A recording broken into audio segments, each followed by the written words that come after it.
This season, I'm going to a game in every round of the FA Cup, starting with the extra preliminary round and following the winning teams along the same path until I reach the Wembley final in May. My journey started at my local side, Hucknall Town, and has taken me to 6 different grounds across the qualifying campaign and first 2 rounds. During that time, I witnessed Bottisford Town's run into the second qualifying round for the first time in their history, then briefly followed Bromsgrove Sporting and Chelmsford City before the qualifying campaign ended at Barnet's Hive Stadium. I then saw Barnet exit the competition at Exeter's St James Park in an absolute thriller of a cup tie, which the Grecians followed up with a routine win over League 2 Chesterfield in round 2. At the weekend, I made another 4-hour journey, my third trip down to Devon, to watch Exeter City attempt to make history by reaching the 4th round for the first time since 1981. Standing in the way, though, was Championship side Oxford United, who had recently started to hit form and turn their season around under new manager Gary Rowett. Before the game, though, I had plenty to see and do. As I'd already been to St James Park twice, I wanted to do something a little bit different. And in the comments section of my second round video, Bernadette had suggested I book a stadium tour, which was a fantastic idea, so I did just that. Tours of St James Park are free, and on match days they start at 11 AM, which worked alongside the hospitality package I'd booked, and allowed me to get into the Heritage Suite with plenty of time to spare. The tour was led by Trust member Dave Luxton, who's extremely knowledgeable and passionate about the club. He runs tours and greets fans before every match day at St James Park. My wife and I were lucky enough to be the only 2 people on Saturday's tour, so we had Dave completely to ourselves, which was an added bonus. And the tour was fantastic. There's so much information to take in, and far too much to talk about in this video if I want to keep it to a reasonable length, but it's an absolute must if you get the chance to do it. The tour covers Exeter City's 1914 tour of Brazil and Argentina, during which they were the first team to ever play against the Brazil national team, and they brought back a few priceless souvenirs from the trip, which are displayed in the Exeter City Museum, alongside all of the historical trophies won by both the men's and women's teams. A huge part of Exeter City history is their game against Manchester United at Old Trafford in 2005, with the club having some financial issues in the first few years of the supporters' ownership.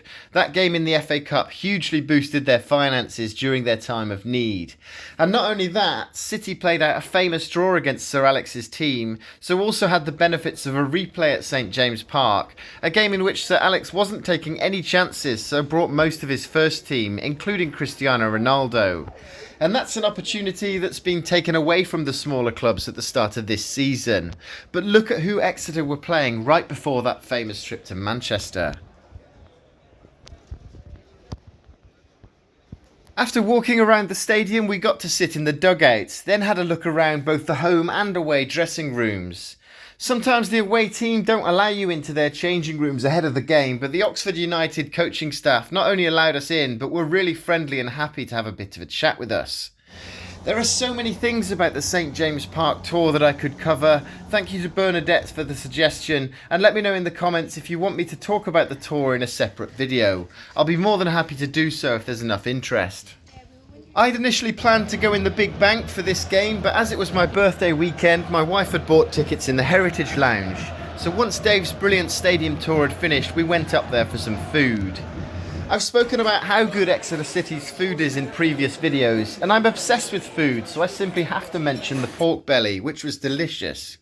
After lunch, first team manager Gary Caldwell came up for a pre-match interview where he talked about his team's desire to make history by reaching the 4th round for the first time in 44 years. So when the big boys come in and there's that excitement, anticipation of getting a Premier League club. And then we took our seats in the main stand. During the stadium tour, we'd been told about an ex-player called Jimmy Giles who'd recently written a book about his football career. Well, it turns out we were sitting right next to him. I did manage to get a photo with him, although he did seem to prefer being photographed with my wife. What a lovely man though, he was laughing and joking with us all afternoon, and despite being from Oxfordshire himself, you can tell just how fond he is of Exeter City. Jimmy's book is called Jimmy Giles 110%, and you can find it on Amazon for £15. I've put a link in the description so you can go and check it out for yourself. I'm going to get myself a copy, as I bet that man has some really interesting stories to tell. So, with the biggest crowd on this journey so far, the atmosphere was starting to build as the two teams came out, and it's Exeter in their red and white, while Oxford are in their white away kit.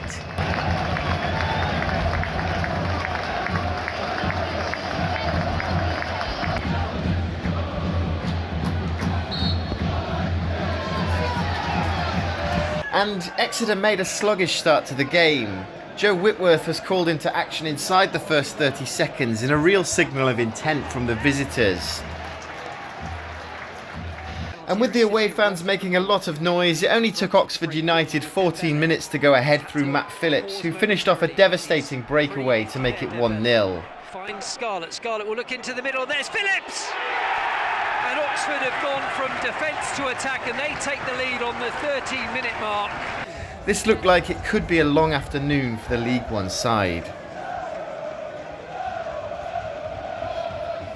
But after withstanding a bit of pressure, Gary Caldwell's team changed shape and started to get themselves into the game. And on 22 minutes, Dimitri Mitchell equalised with a nice volley.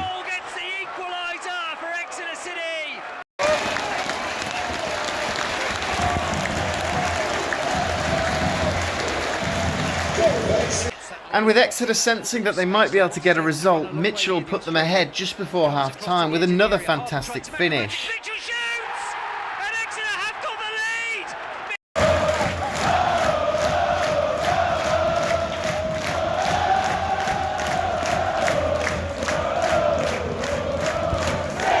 So Exeter City went in at half-time 2-1 ahead, and after a poor opening 15 minutes or so, you really wouldn't be able to tell which team was the championship side.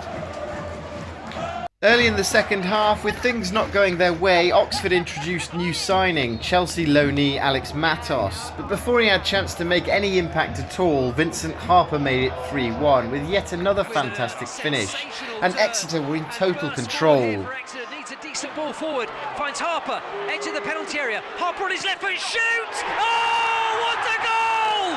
Vince Harper has found the bottom corner!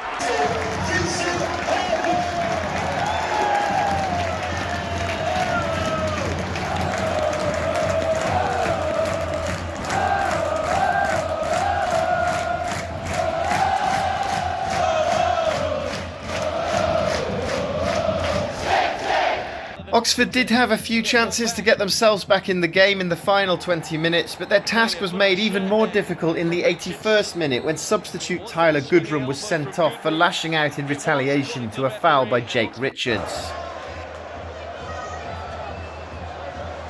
Exeter did have a few chances to make it 4 towards the end, but after the red card it became more of a case of holding what they had rather than trying to extend the lead.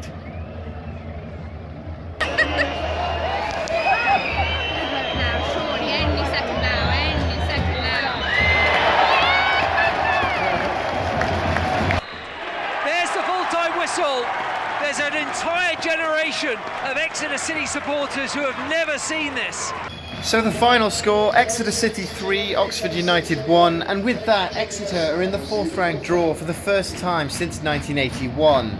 So an achievement that a whole generation of supporters will have witnessed for the very first time, and I got to see it. It was much deserved. The attendance was 6,149, including 640 who made the long journey from Oxford. Dimitri Mitchell was man of the match for his 2 goals, but I want to give a special mention to 17-year-old Exeter midfielder Jake Richards, who, had it not been for the 2 goals of Mitchell, may have been man of the match himself. He put in a solid performance and looked extremely comfortable against higher ranked opposition despite his young age. And he clearly has a bright future, so I hope the club can hold on to him for a bit longer, though I'm told there are a few bigger clubs sniffing around him. I got to meet Dimitri Mitchell in the Heritage Suite as he gave his post-match interview, and he was so excited to be through to round 4. And as an Arsenal fan who used to play for Manchester United himself, he was hoping for an away tie at whoever won that game. 3 really good goals as well. The draw for the fourth round took place on Sunday evening, and after joking about having to travel 4 hours to see Nottingham Forest play, Exeter City, they have got a home game. So who will be going to St James's Park? There's a 44-year wait to reach round 4. Number 28. And they will be welcoming Nottingham Forest. it actually happened. So Exeter City will host Nottingham Forest in the fourth round in a tie that would have been so much easier for me had it been drawn at the City ground.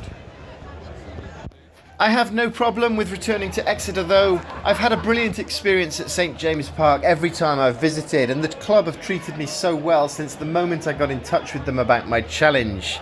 It's all been quite overwhelming really.